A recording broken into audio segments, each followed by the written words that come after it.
Merry Christmas, Brittany.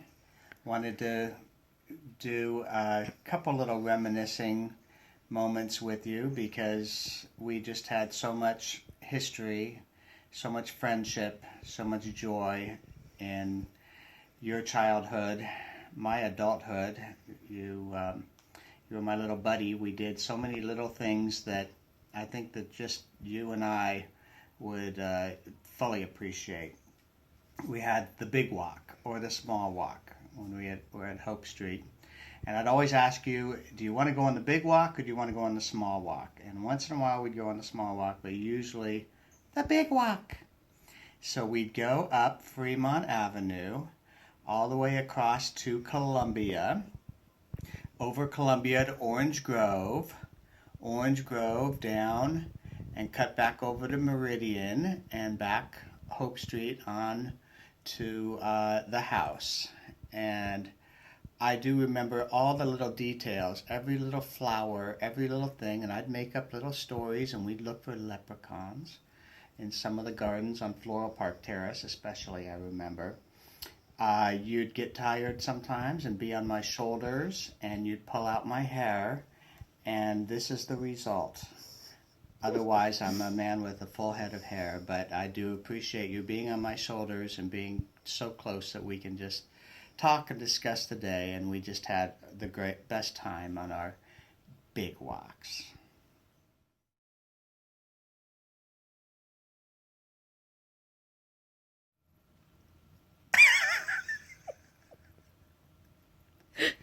Hi, Brittany. Dear Darby just did a funny. Anyway, that's a different inside joke. This is something that these strange little memories come to mind, and I'm sure you don't remember this one. You were very young. You might have been 1, and Kevin was about 6, 7, I guess. And it was a rainy, gloomy day, and I decided that we were going to go to the mountains. And we did that. We packed up, and I don't know how I talked y'all into it, but away we went. I put some blankets, sleeping bags, actually in the trunk of the car, and up we went, and it was gloomy. I had a book with me, and we sat in that would lay down in that sleeping bag on this little knoll, and I read this book. And I think I was in a mode of helping my kids realize, helping them to be grounded and to realize that life isn't always perfect and beautiful. Sometimes it's a struggle, but we get through it. And so this wonderful story, it was called The Short Happy Life of Francis Maycomber by Ernest Hemingway, unfolds, and I'm laying and we're in this blanket together, and then it starts drizzling rain, and we get inside it. So now I'm reading this story, and we're just wondering what's going to happen with this guy out on the African safari. He's a hunter, and he's hunting down, and at the end of it, this big dramatic scene takes place where he's up against this water buffalo, and it's he and the water buffalo, and the aiming of the gun, and the eyes meeting back and forth, and you know what's going to happen. Mr. Maycomber gets shot, and he dies, and that's the end of the story.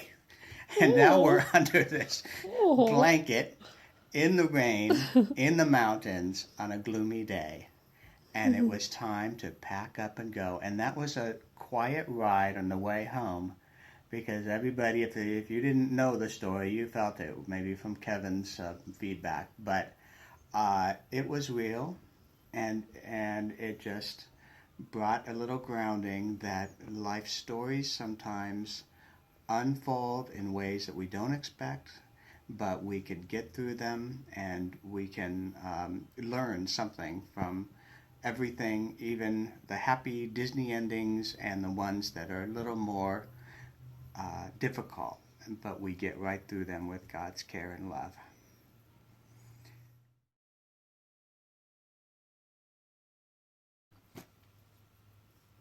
Another time, okay, Well, another time we were, it was a rainy day.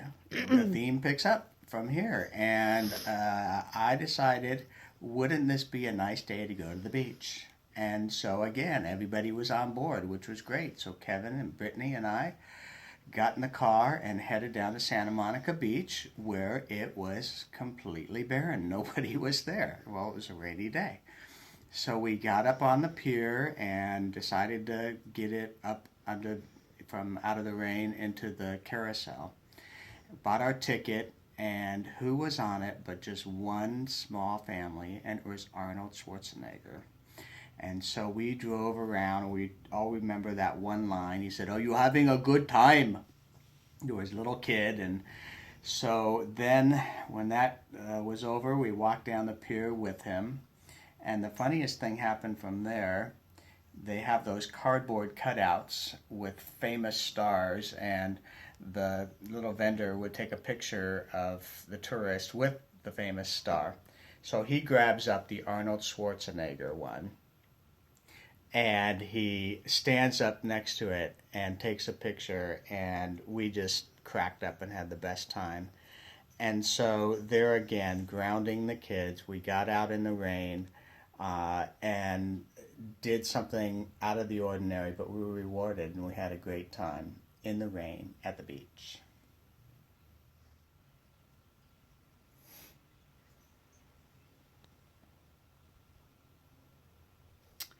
Brittany, you were about 5 years old, and it was Saturday that I was really looking forward to going to a UCLA game, and you said, "I want to go too."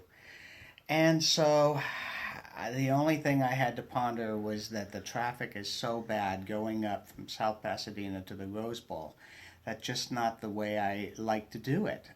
I had a system of getting on my bike and riding up, but it was uphill and it was several miles. And you had uh, almost a training bike, and the dinkiest little thing, and you insisted, "Dad, I can take my bike to the Rose Bowl." So I got out a map and I showed you how far it was, and described it relative to our big walk.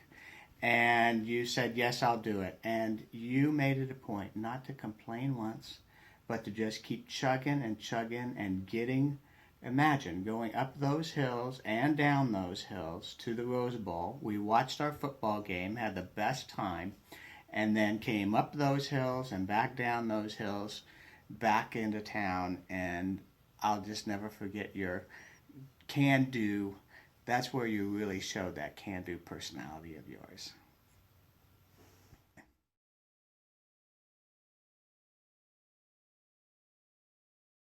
So fast forward now, and you're, I guess, 18 years old, and you're at the Adamsons' house when I get a phone call, and apparently there was an accident where your foot was cut badly from a pool stick going into a glass that fell on the ground, and you stepped on it. It was a bad cut.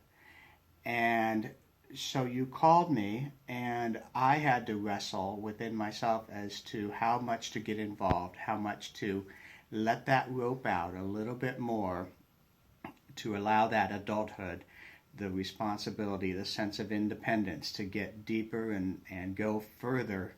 And so you asked me for the insurance information, and I got it to you. And I paced around the house after we hung up, and I paced and I called back, and you told me that the Adamsons would pick you up, the young men, and they were 19, 20, but they were going to take you to the hospital. And I had to fight with everything in me to go over to that hospital, to go over to the Adamsons, and to be involved and help out. But I thought, I think this is a good time for her to take it to the next level. Not that you haven't been the most independent young lady up to that point.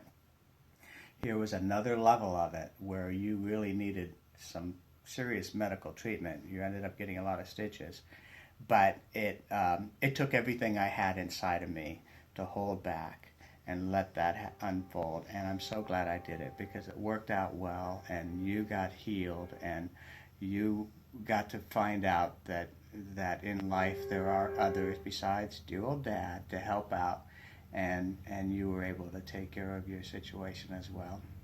Really appreciate that about you.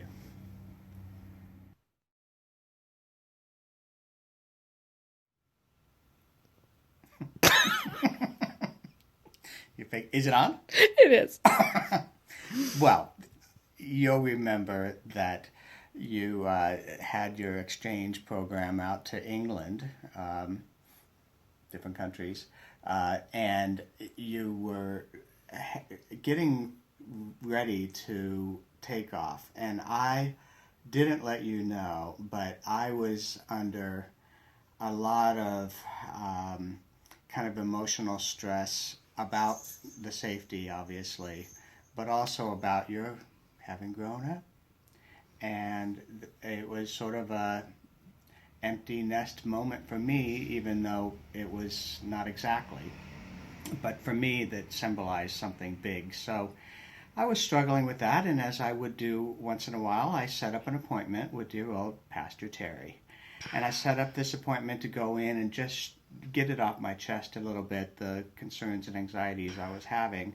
So I walked into his office and I gave him a good look, and we gave him each other that knowing, nod, but he didn't know anything of what I had to say. And he was so good about that, always being open. So I went in and I said,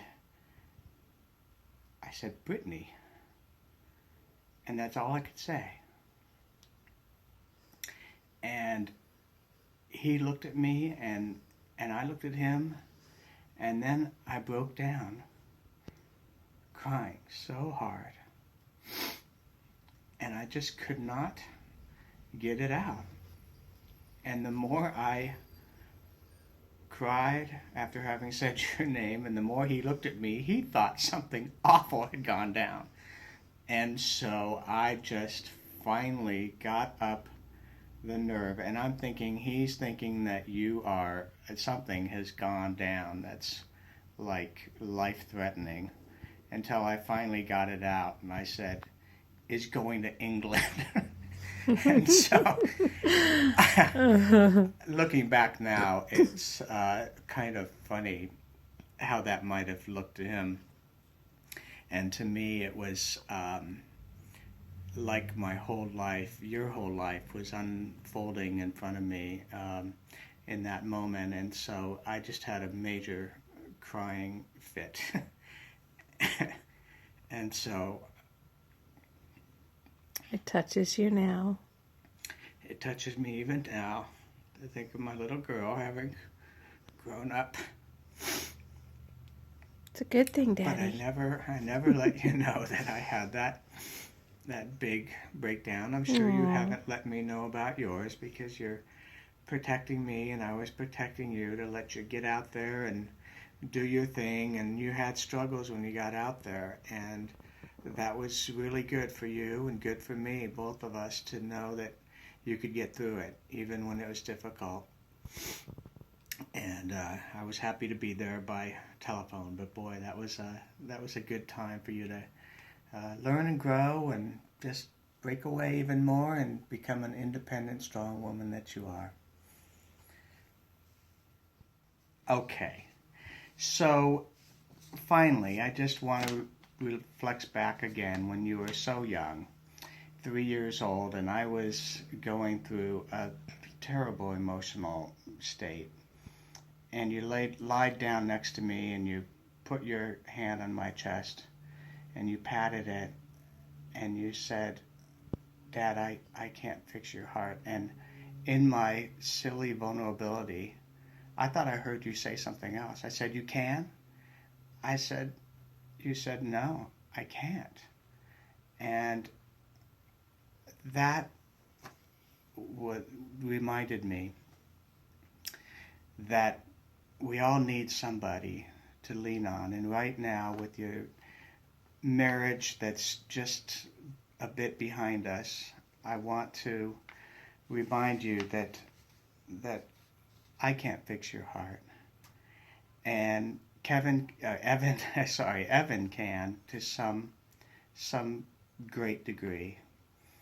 And yet, God, in His infinite wisdom and His love that is so deep for you, He can fix your heart. So when you're sad, when you're down, when things are difficult, turn to your husband and turn to God mainly to fix your heart, because He's the one that cares so much for you from the moment that you were in your mother's womb until eternity. Rely on God. He loves you.